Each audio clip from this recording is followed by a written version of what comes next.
It's such a pleasure right now to be joined by Tokyo Olympian from the great sport of rugby sevens, Maurice Longbottom. First of all, Maurice, welcome to the program. Thanks for having me. Now, 1 year to go to Paris. Get you a bit excited, looking forward towards second Olympics? 100%. If you weren't excited now, then after coming here, you've got the pastries over the back, the crepes outside.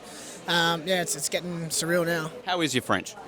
It's not a couple words here and there. There goes that next question then, basically. Obviously, both the men and the women in the rugby have qualified. A bit of a weight off the shoulders, of course, a year out from the Olympics. Fifth for you guys as well in the World Cup. How's the mood in the camp? Not obviously getting the back-to-back world champs, but at least getting that qualification spot.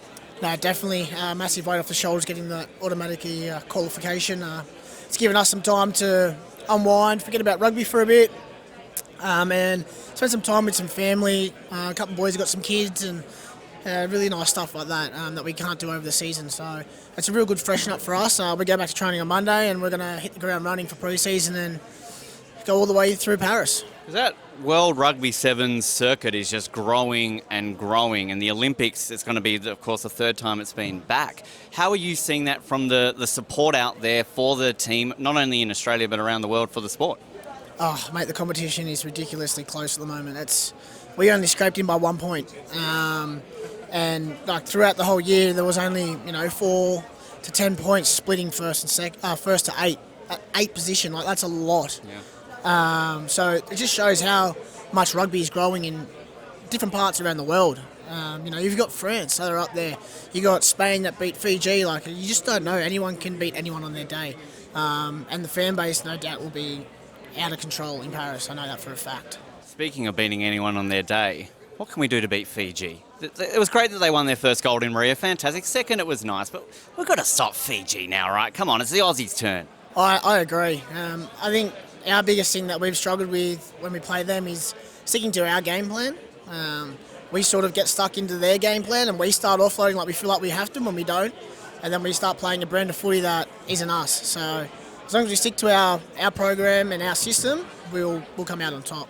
Now, sort of you mentioned the great spread that's along here, the food, the coffee, there's berets. Did you not get the memo to wear a beret at all today, Maurice? No, first time I went to Paris, I actually bought one, and I was the only one walking around in it, so I put it on the back burner. It's all right. Mine's in my pocket somewhere, which you might see in just a moment.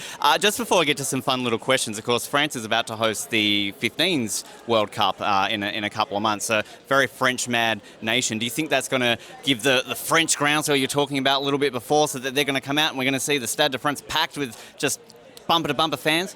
Oh, 100%, no doubt. They'll be out there supporting all the 15s teams, and that's a good little build-up for us leading into the Olympics. Get the fans all excited, then we'll come in and they can hopefully come back and watch us. And fans for you for the first time, obviously didn't have them in Tokyo, so this will be a new experience at an Olympics. Yeah, it was definitely an experience in Tokyo, but having fans back would be awesome, and not just fans, but our loved ones, that'll be awesome there. Now, Maurice, going to close this out with a little segment I'm calling Parlez-vous Français. Now, to alleviate your worries, I'm not going to test you on French because I'm just like you, I know a couple of words. I'm going to give you 5 quick questions related to France, Paris and the Olympics. Are you ready for this? Yeah, let's do it. All right, let's start off with an easy one if you were listening to what they were saying before. Not including next year, how many times has Paris hosted the Olympics? 3? 2. Close, but you got a chance to make up for it. I'll give you a bonus point if you can guess each year that it was hosted prior to 2020. Just throw some years out there. You might get lucky. No chance. I feel like it was very early. Yeah, that's true. Both were very early. I'll give you that clue. 1975? Ooh, not quite. 1924 and 1900. Sure, yeah, no chance. Yeah, no chance. All right, well, you got time to make up. It's all good. It's still early. France has hosted 2 Winter Olympics since 1924. He's loving these questions. Can you tell me what year they last hosted it? And a bonus point, where was it? I've got nothing. I'm making you do some study before next year. I'm a listener and I've got absolutely nothing. I'm just going to say 1821. 1992. Oh my God. You're within 150 years. We'll classify that as close. Here's a true or false one for you, Maurice. How about this? Australia has won more medals at the Olympics than France. True. It is false. Australia has... Yeah, I know. You got time to catch up, though, I think, come Paris. We've got some great people going out there right now with that, so we'll be able to catch up. In terms of the history of the Olympics, what is France's most successful summer Olympic sport? Well, it's definitely not swimming. It's definitely not swimming. It's definitely not running either. Definitely is. I feel like I should give you bonus points here for guessing these ones here, because that kind of counts. Long jump? We got full left field here. Yeah, well, look, I like a left field answer, but it's actually fencing. Ooh. They could do fencing while they're doing the long jump. That would be fun. Last one for you. I've got a prop for you. This is the Paris 2024 mascot. Can you tell me what it is? And also, you might not know its name, but give a guess of what its name is. I've got no idea what it is or what its name is. Well, it's not a pastry, definitely. It's not a pastry. What has that got to do with France? Well, it's not a snail either. Why don't you put it on your head? That might give you a bit of a clue.